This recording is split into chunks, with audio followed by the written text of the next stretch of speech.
बिस्मिल्लाहिर्रहमानिर्रहीम। अस्सलाम वालेकुम। उर्दू पॉइंट 313 के साथ ग़ुलाम मुहिय्यद्दीन चिश्ती आपकी खिदमत में हाज़िर है। आज हम पहुँचे हैं ज़िला पाकपतन में हज़रत बाबा फ़रीदुद्दीन रहमतुल्लाह अलैह के मज़ार पर।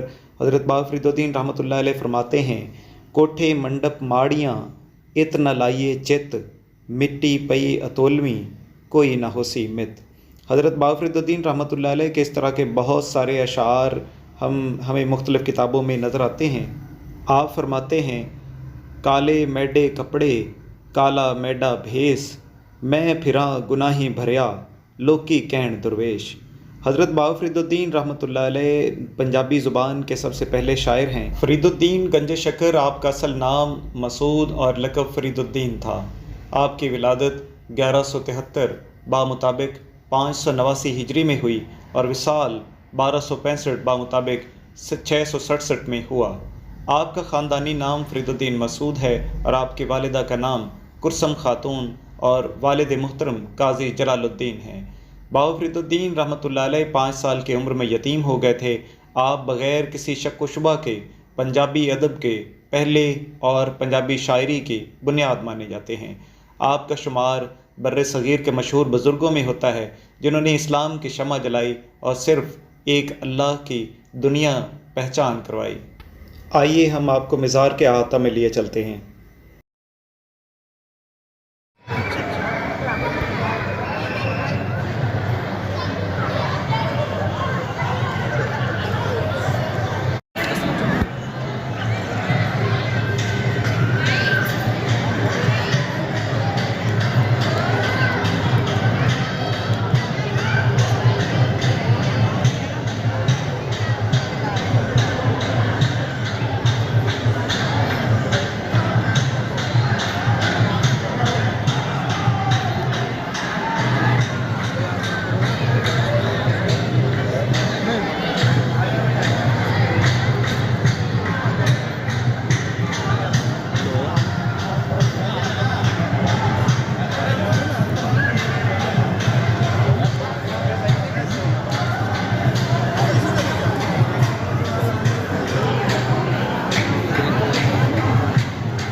लाइब्रेरी कितने है?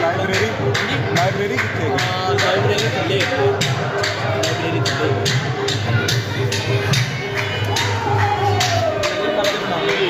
थल्ले